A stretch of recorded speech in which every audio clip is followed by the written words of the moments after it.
We're going to jump right back into it here and welcome in the venerable Pete Thompson, who is formerly of 97.3 ESPN. Now he's a media teacher over at ACIT. Good morning, Pete. Hey, you're not cutting out my paycheck, are you? I'm still with 97.3 ESPN. I'm just not there as much. Well, not really. I mean, come on. What are you talking about? I haven't seen you come to Bally's yet on Monday night for our Monday night stuff. That's Pete, true. He's out there representing. I'll correct myself. Formerly, mostly full time. Now he's just a part-time star. The word, sir, you're looking for is a reduced role. Now working in a reduced role. This is what I know. We would be about 48 minutes into period one right now. So you and Costco better shape up and or else I'm going to have to come back there and crack skulls. Mr. Thompson is listening here. So, Pete, what do you think of the advice I got from a 10-year-old at Ventnor Elementary yesterday about when you stumble on your words on the air, take 5 seconds, let the dead air sit in, come back on the air, and blame technical difficulties? Dead air. That's not good.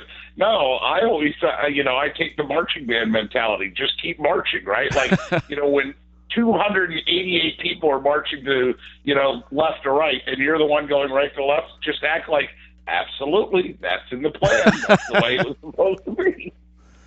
So, Pete, how's your new gig over there at ACIT? You're in the high school teaching these young minds how to do media and television and all that good stuff, all your years of experience.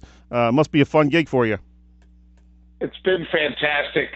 First and foremost, I said to somebody last night, I've never been on the Yankees, right? In all my years of media, from different TV stations. Now, of course, 97.3, they do it right, but, that's radio, right? And all the TV stations that I've been at, I was at an ABC affiliate to start, then I was at an ABC affiliate in Lincoln that was like number 2, then I was at the Fox affiliate in Omaha, and, my joke was that, we were 5 in a 4-station market, so I've never been with a winning team, I've got my man Tom Petrowski out there. I don't know if you know Tom Sully, but he played in the NBA. Sure, yep. 7'1".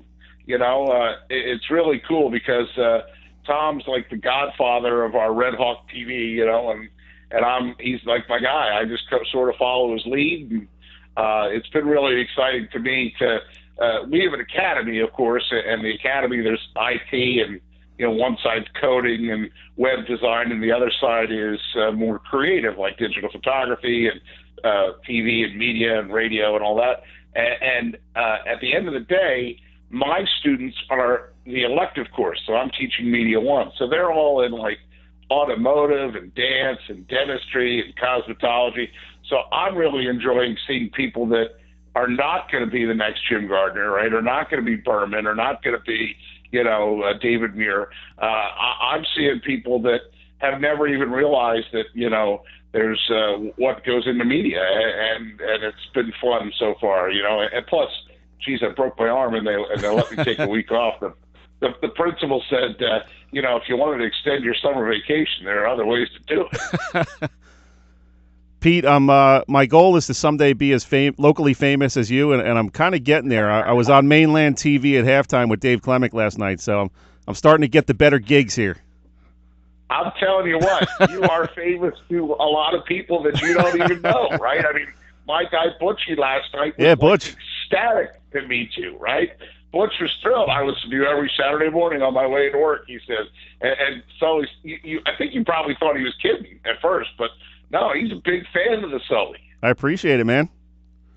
So, Pete, let's talk about Ocean City-Mainland. We got a couple of minutes here. Sorry about the short segment, but what a great game, man. It had everything you wanted in a high school rivalry game. A great finish, some great plays. All the big stars making the plays. Tell us what your thoughts are on that game. Just echo yours and the one that you forgot, which is that it was over before the rain came. So, I never used to be a fan of 6 o'clock kickoffs. I thought 6 o'clock sport events, that was too early.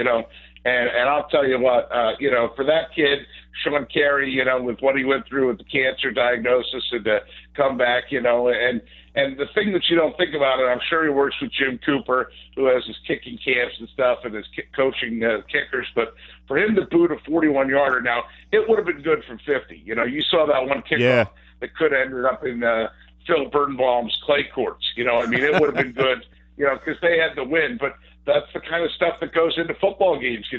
Who knew that and when the way the coin toss went, and literally I'm standing out there at the 50 when Frankie Burbage is saying, all right, you've won the toss, you want to defer, all right, Ocean City, what goal do you want to defend, right?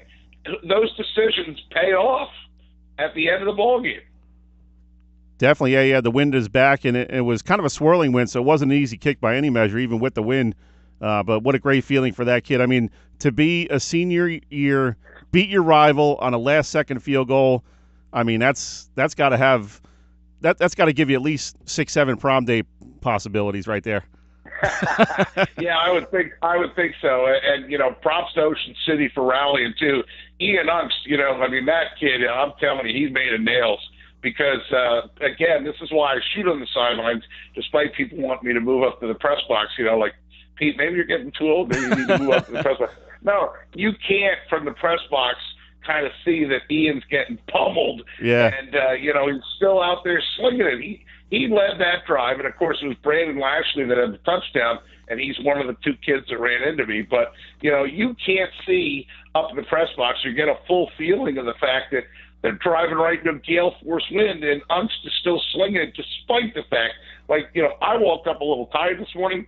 I guarantee you Ian Unks is waking up like, all right, what was the name of the truck that hit me? But, God bless them.